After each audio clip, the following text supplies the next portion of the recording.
George, we've got some problems to solve. Are you ready to solve them? I'm as ready as that girl will ever be.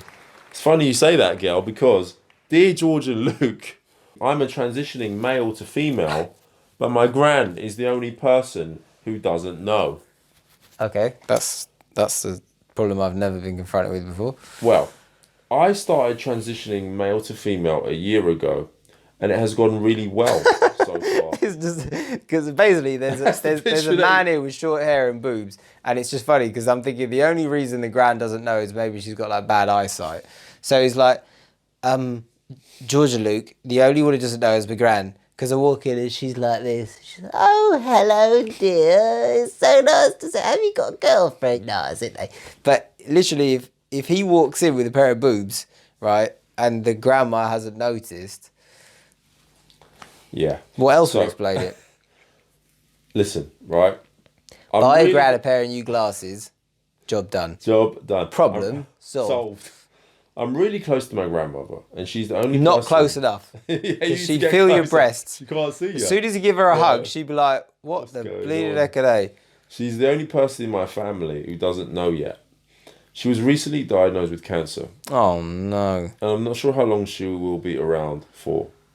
Over the last year, I've focused on socially transitioning. So I've grown my hair, changed my name, and have started using she, her pronouns. Okay. I thought for a second that was like a new thing, like She-Ra or something. She, her. He-Man. She-Ra. She, her. I'm 22 and my gran is 79. My immediate family have been brilliantly supportive. Good for you. The next stage is that I will need to medically transition, and then it will be visibly obvious. Oh my God. How old are you? 22? Yeah. He's got to medically transition. It's quite young, isn't it? Are you sure you want to medically transition? Listen, kid, right? Let me tell you something, okay? Now, if you have to do that, then that's on you. And I'm not telling you not to do it. Sure. So, got a bit of respect here in that. But I worked with the LGBTQ community for about 6 months because I made a film, right? LGBTQ... Since I was a little kid, since I was this big, I wanted to make films. I wanted to be a film director. And the first big short... You're about that size now, George. Yeah, I know.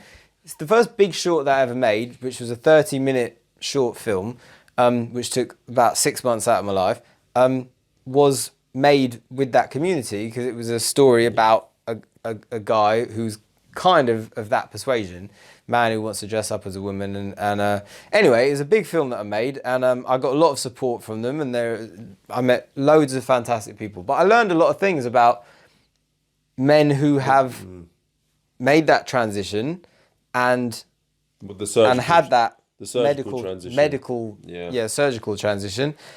And there's a very, very, very high suicide rate, which you want to look into for people after they've done it. Yeah. Now, the thing is I'm not telling you it hasn't been successful with some people, okay? You have to look into that as well. But consider this first, all right? Now, this might get me some stick, but I'm saying this from a good place because I don't want someone to think, oh my God, I wish I hadn't done that, and to get suicidally depressed. I'm fully against that. I'm just trying to cover the bases before anything gets to that. So consider this. You're a young man, 22, and you are, I imagine, attracted to men. Okay? You want to become a woman, and when you're a woman, you can essentially be a woman going out with men, is kind of the idea. Now, it's going to be harder for you to find a male partner when you're a woman than it will be for you to find a male partner now as a man. As a gay man. As a gay man. If you're a man and you look a bit like a woman, well, a lot of gay guys like that. They can go in for that. A lot of gay guys like big masculine blokes, look like Arnold Schwarzenegger. But a lot of gay guys like a guy who's a little bit feminine. And the thing is if you're looking for love, which you probably are, you're looking for lust and stimulation and people to care about you, but ultimately you probably want to know that you're loved, which will either take a few people or it'll take one. And if that's what you really want, you can find it now, right? You can literally go out to some gay club or something, right? I'm not gay, sorry to disappoint everybody, but I'm not gay, but I went to a bunch of gay clubs to shoot that movie, and they were packed, Luke. There was I didn't even know. The very first gay club we went into, I didn't know it was a gay club, right? The guy who helped me make the film, his friend owned the club, and so he let us use the club for free. And I was just like, great, I can film in a club for free. This is going to be amazing. So I went in there really excited and filming, and I didn't realise until after a while, like, hang on a sec, these are all a bunch of blokes getting off with each other. Like, it didn't even know. And it was like, obviously it was part of the story, but I was thinking I was going to have to like find a way to work that in and sort of trick the audience. And I didn't know it was actually a gay club.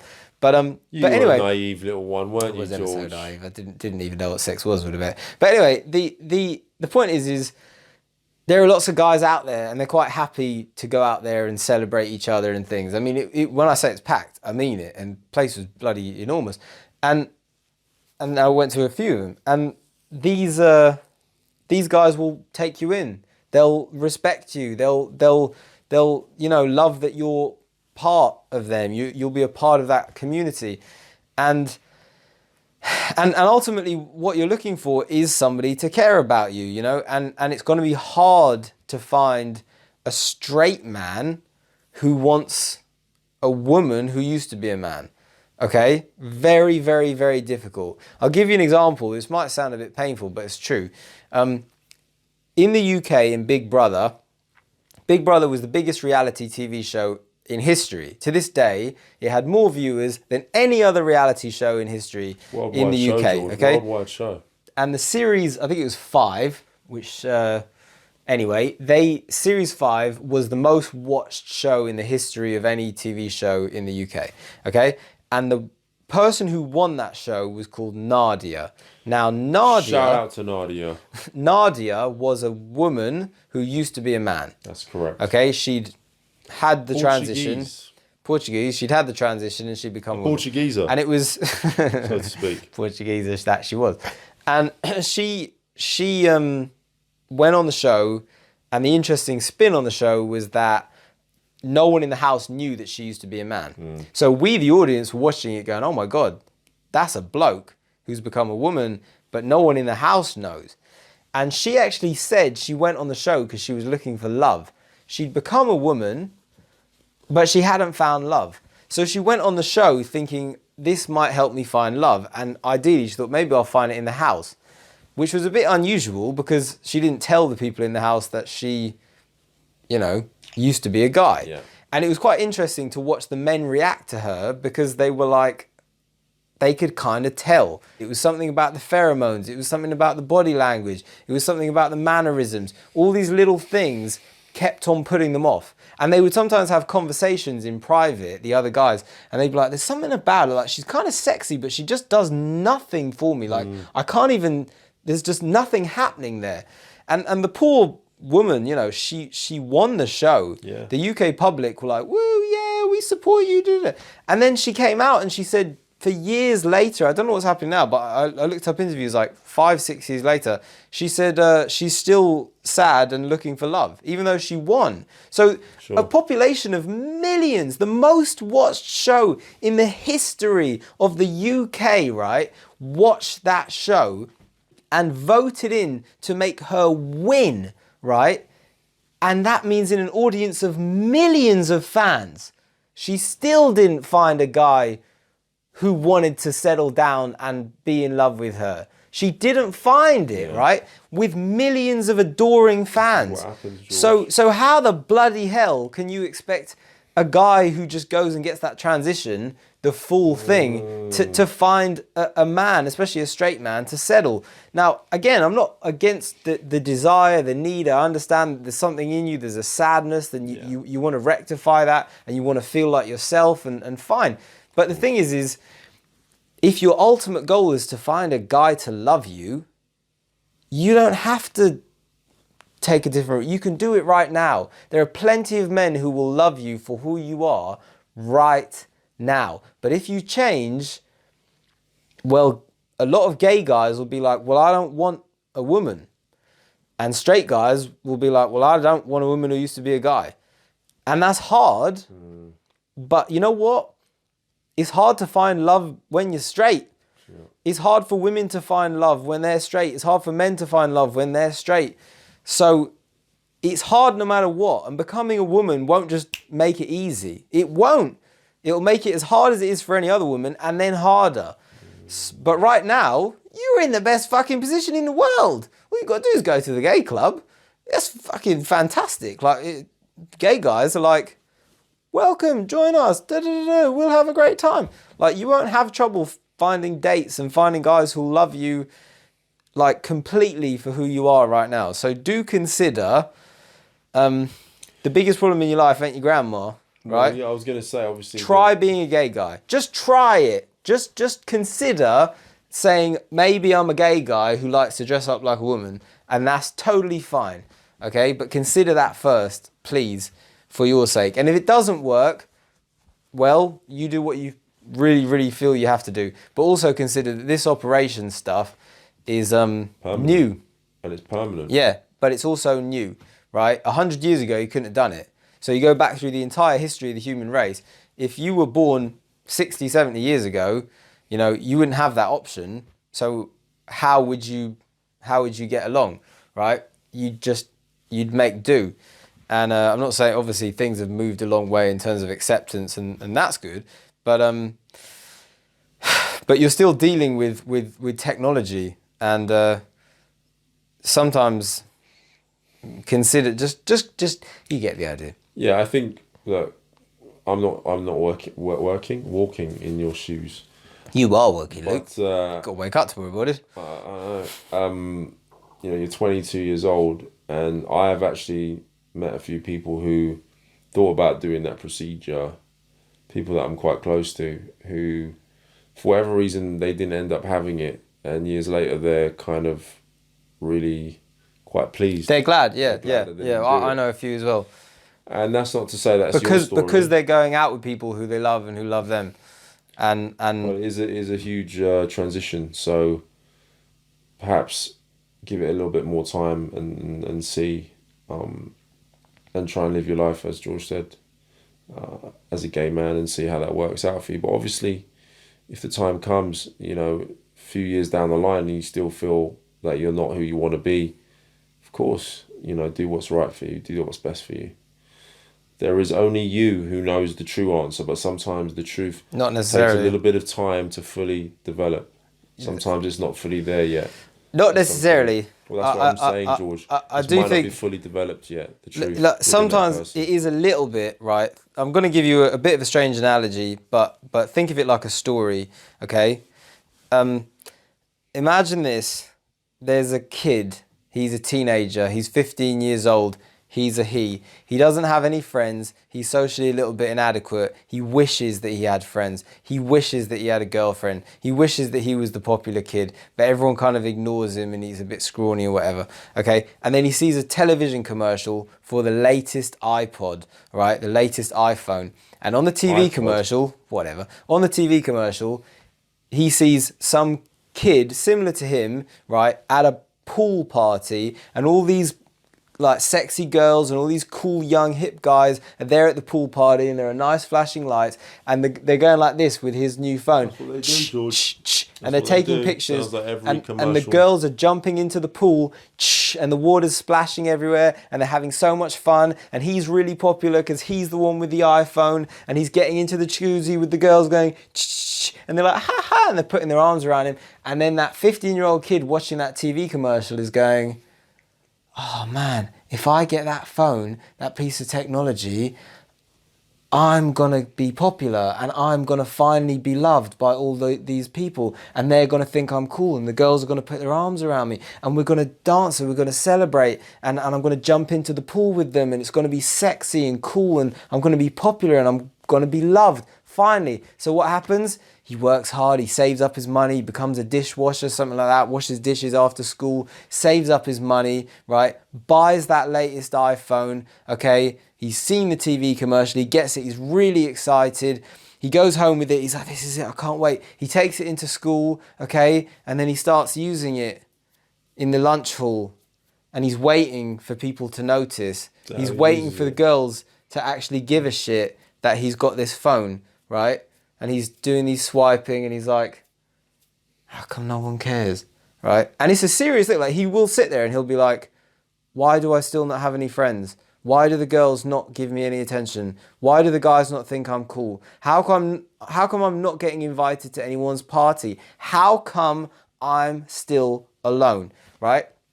It seems like I'm making it serious, but it is very, very serious because they're selling you something which isn't actually what they're giving you.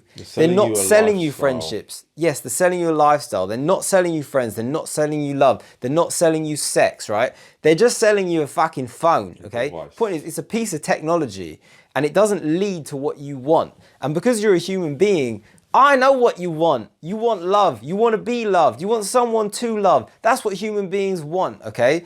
And this is technology. The idea that you're like, well, if I change, I'll get that. I'll get that. You might not. You might just be the kid sitting in the fucking lunch hall with the iPhone no one gives a shit about because he never developed the confidence to actually speak to people and let them know who he is, right?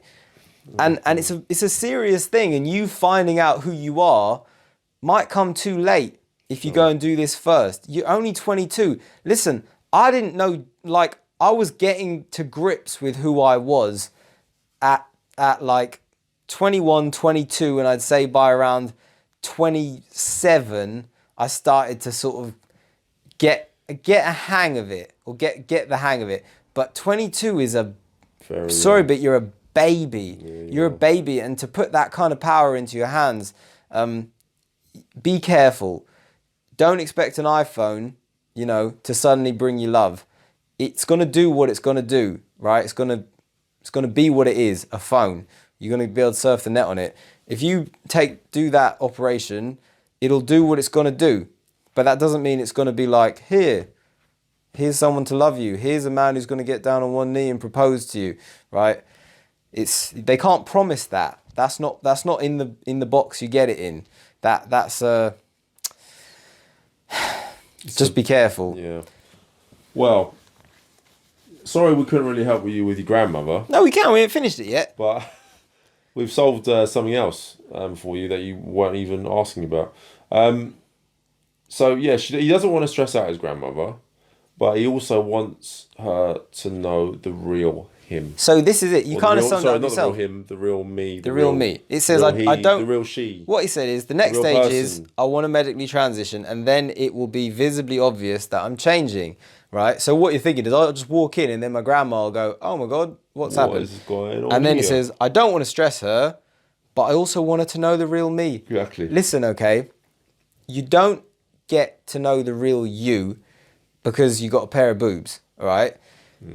The real you is here. The real you is here. The real you is who you are on the inside. And it's hard to convey that to anybody. It's hard to let people see the real you. It's hard to even know the real you. Okay? But you're not going to let her know. You're still getting to know who the real you is at 22. Yeah, you're not going to get her to be like, oh, I know who my, grandson is, blah, blah, blah.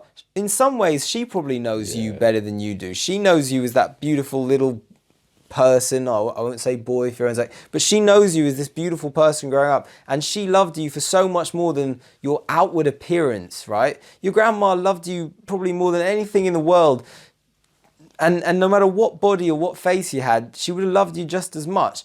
And your personality and the things you said, that's what she cares about. She probably already knows very much, the real you, but in order to convey that to her, you can just say it to her.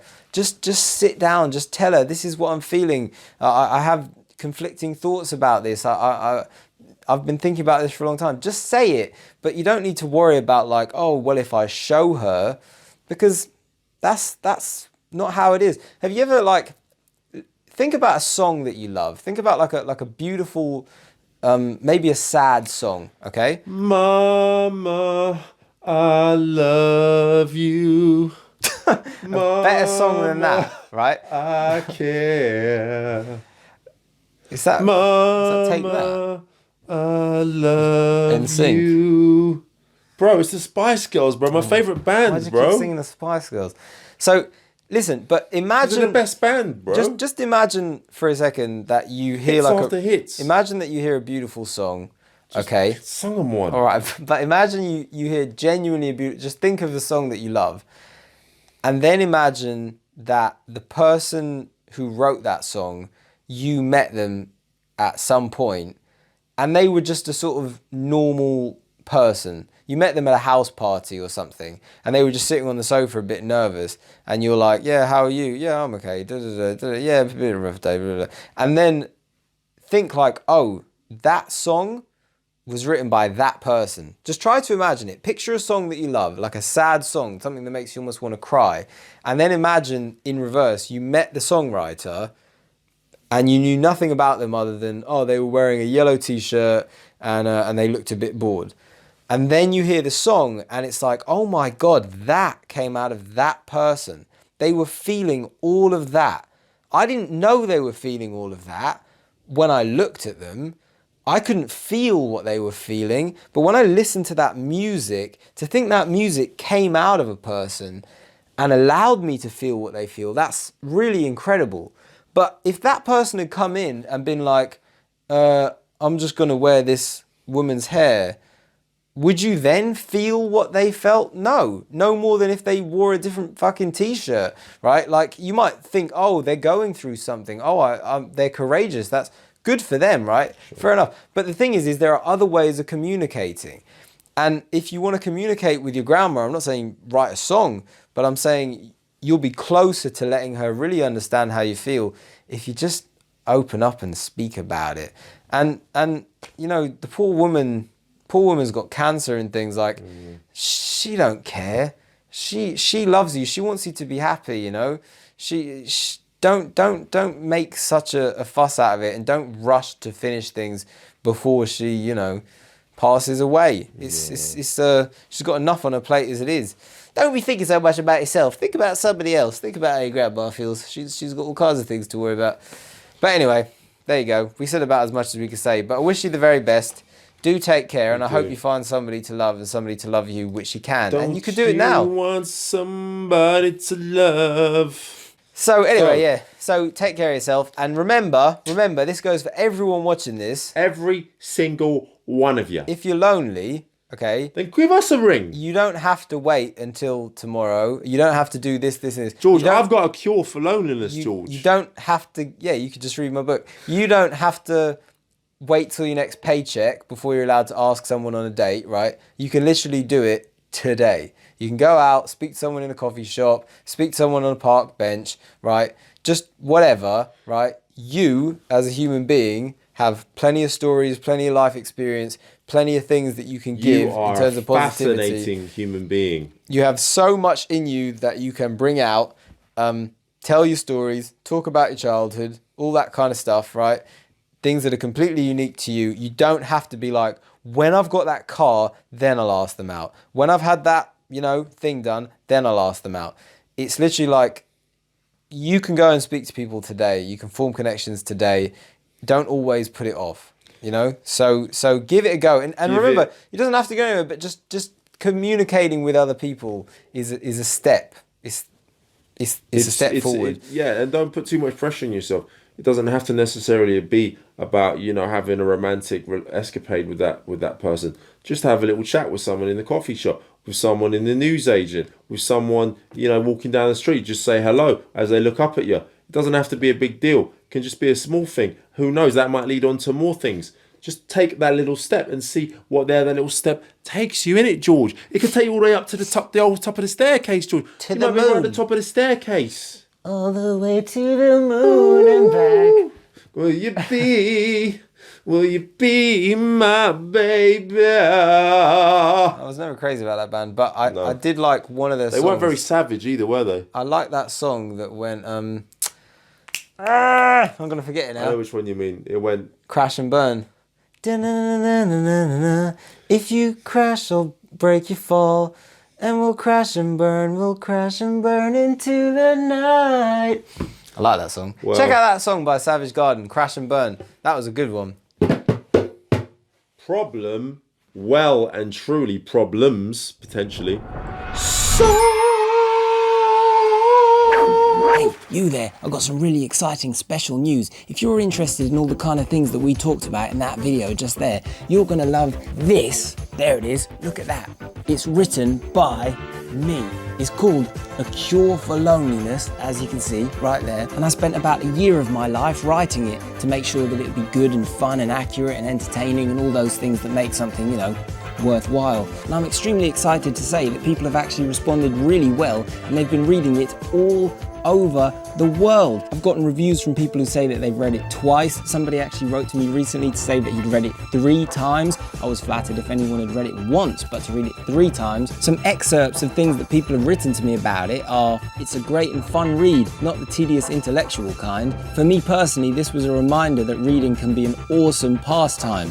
A lot of books are boring as fuck, but not this one. Thanks very much. And anyway, those are only the first responses that I got. Quite recently, somebody wrote to me from China and said that he's now in a relationship with a girl he met on a train, all he says because he read this book, and he said that it inspired him to go over to a girl that he liked on a train, yes, a public train, and start speaking to her, and now he says they are in a relationship and it is going well. So, if that kind of thing interests you, or maybe you're just interested in the kind of psychology that, you know, we talk about on these videos, you're going to get a lot of it in depth, including my own experiences and how I kind of came to learn all of this stuff and reach this place myself. You're going to get all those stories within this. It's fantastic. Trust me, it's the best book you're ever going to read in your entire life. I wouldn't put a year of my life into writing something worthless, would I? So, you know, jump in, have fun. You can find it on amazon.com.co.uk, any Amazon, even the Amazon jungle. It's only about $10, I think it's $8.99, something like that, with free shipping.